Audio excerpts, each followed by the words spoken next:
Welcome back, everybody. Snow flying here. Again, we mentioned earlier, Moorhead School's getting out early. Any other announcements? News is coming up at the top of the hour here on Extra right after we're done to give you the update on what's going on there. So, we continue our basketball hour here from one former Bison basketball assistant to another as Jason Kemp joins us. So, I started my conversation with Dave that today, December 9th, 2006, is a rather infamous date in Bison basketball history. Does that ring a bell at all to you? Oh, I am guessing is that Kansas State? It is Kansas State. Yes. State? Crazy. Okay, where was your position on the bench then at the end of the game? I was right behind Miles, ready to tackle him if he tried to kill a ref. But that was a foul. Oh gosh, yes. Yes. I've talked to Frank Martin on the road. I've talked to Bob Huggins on the road. I've talked to Brad Underwood before the game to revisit that moment, and they all say it was a foul. Wow. So it was 100%. There's no question. There were 6,000 people in the BSA that night. I mean, it was just fantastic.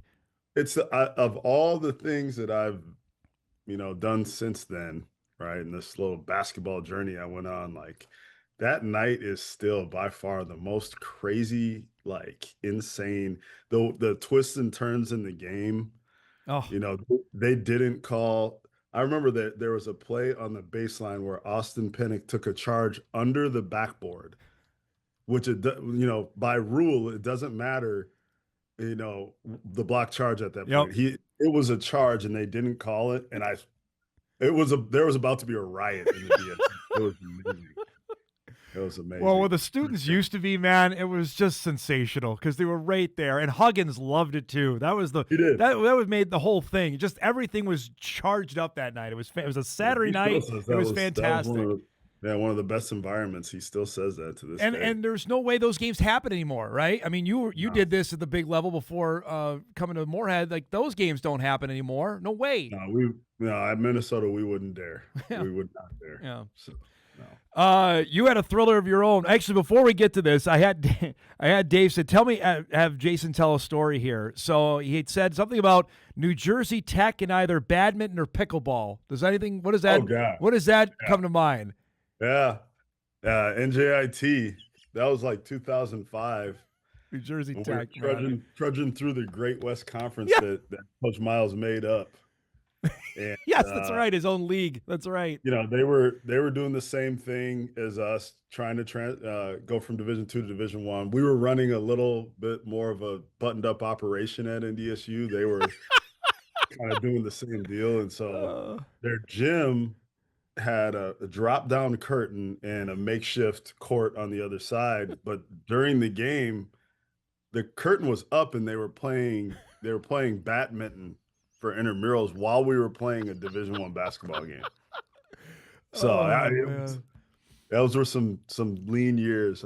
I'll tell you, but we did good with them. I think I remember Miles showing me the video from out there. And like this it was on a camcorder. Like this is the actual game tape of this happening. Oh my god! We were changing for the game in the general locker room, and there were like professors that were toweling off after they were done with their workout. It was amazing. Division I. You want to be a Division I coach, right? There you go. Yeah. Hey, that's what it takes. We'll go for it. Well, congrats on a crazy game. We showed it yesterday at our Best of the Weekend. The game on Saturday against Duluth. Just. You've been part of, I know, some wild finishes. To have Issa Elmi as a freshman come up and did what he did there, hit the game-tying shot and the game winner, just describe what that kind of performance was like for your team Saturday.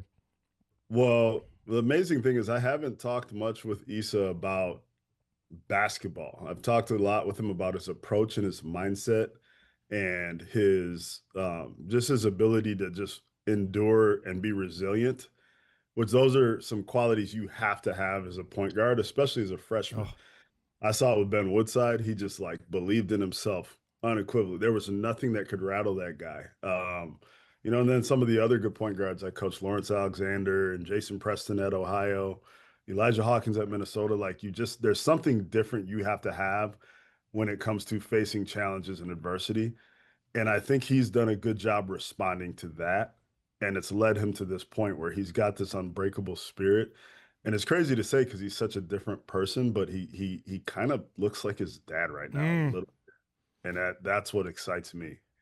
Um, it's in his DNA. We're So watching the shot he hit off the miss on the free throw. Take me through that where you're at.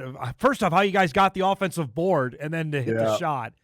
it's interesting because they fouled right away. And so like I try to stay pretty rigid on when you're up three, you foul. My number is 7 seconds, right? Okay. And then, if you're trying to intentionally miss, my number is it has to be under 7 seconds. So we weren't trying to intentionally miss. There was 7.5 seconds. We were trying to extend the game Yeah. one more time, right? But, Levi goes to the free throw line, makes the first, we're down two. I'm saying make the second, we're going to quick trap foul again, and we'll have one shot.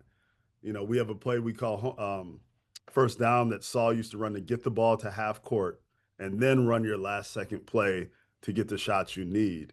Um, but he missed the free throw. Um, and anytime in a late game scenario where you've got, you're shooting a free throw, we have our two guys under the basket cross. And so Rod Payne did a good job getting to the middle of the floor. Sam Hondel, who I absolutely love because he just plays so angry, basically tackled this guy. And then it was like the perfect miss. And Tyson was just quicker to the ball. And I think Issa's guy they were back there kind of having a conversation. And as soon as we got the rebound, he just ran up to the top of the key and fired it. And I knew it was going in when he let it go. It Yeah. was just having one of those games. What does that do for not only him but your team have a win like that? Yeah, I think for him it validates that he belongs here as a good player in a really good conference. And as a freshman, that's worth its weight in gold Mm. because everybody has that breakthrough moment at some point where they feel like I can do this every game.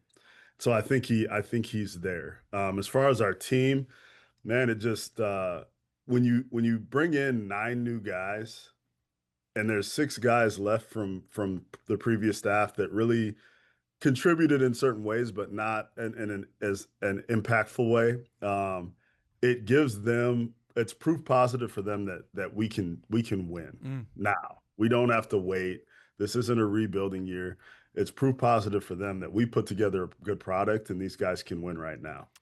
What is there anything that changed after we talked about it, the start you had, and then the win over Black Hills the last time you were on? Just is that, I guess, verified where you're at right now after and you play two really good teams to start that we're molding into something that we really like once you get now into the grind of NSIC play? Yeah. Our first weekend was so challenging. We talked about that before Yeah. in Kansas against the number 2 team in the country and against Pitt State with Jeff Boschee. Like we didn't I felt like we didn't we were competing, but we weren't doing anything we practiced. And so when I went back and watched the games, I was like, we didn't execute anything we practiced at all. So I attributed those losses, as a head coach to that right there. Mm-hmm.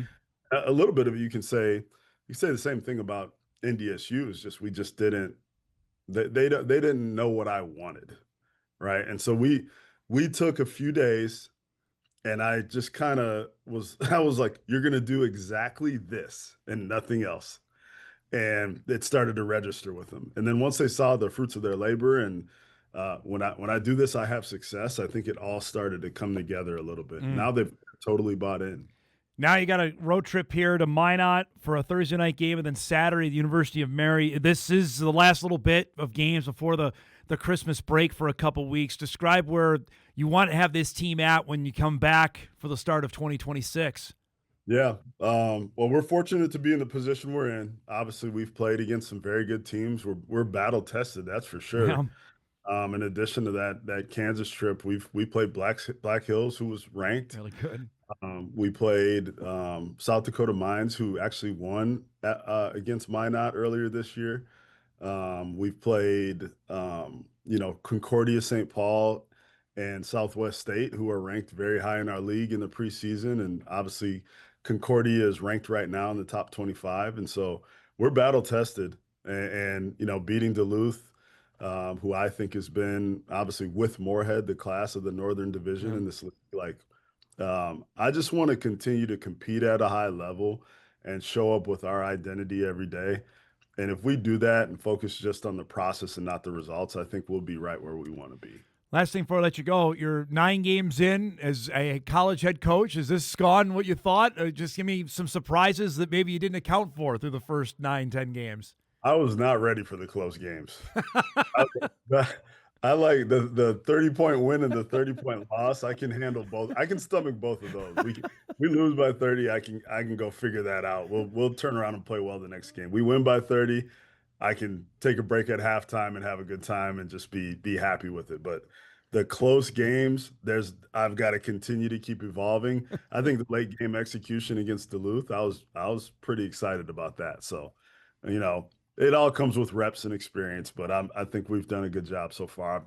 A lot of credit goes to my staff too. They're great. It's been fun to watch so far. And that game on Saturday, and I people texted me about it after, like, boy, he looks a lot like his dad. And I mean, you know that full well. Is it hard not to go there, and for him as well, that his dad hit so many clutch shots that he's done that so early on in his career? I've told him every day we've been in the gym, you're your own man. Mm-hmm. Man, you gotta chart your own course, and you've got to be Issa. You're not Khaled's son, you're Issa. Yeah. And the beauty of it is, Khaled's been at every game. It's awesome. That's cool. He's there, and I think he tells them the same thing. Like, walk your own race, run your own race, and be who you are. So it's a cool thing to see. Small side note: we have a picture of Khaled playing at Minneapolis North against Scott Hondel. Wow, that's awesome. And now these guys are like roommates. It's pretty crazy. That's wild. That's awesome. That's how stars aligning. No doubt. Great stuff. Thanks so much for the time, bud. Safe travels and good luck this week, okay? Thank you, man. We'll see you. Jason Kemp joining us on this Tuesday. Dragons out to a 6-3 start. They go to Minot and UMary coming up this weekend in SIC play. All right, we'll take our final break. We come back. We've got some breaking baseball stuff that I'm going to throw something in here. It's that time as the hot stove is going, and one team is sitting on the sidelines, and it ain't the Twins. Back to wrap up Hot Mike right after this.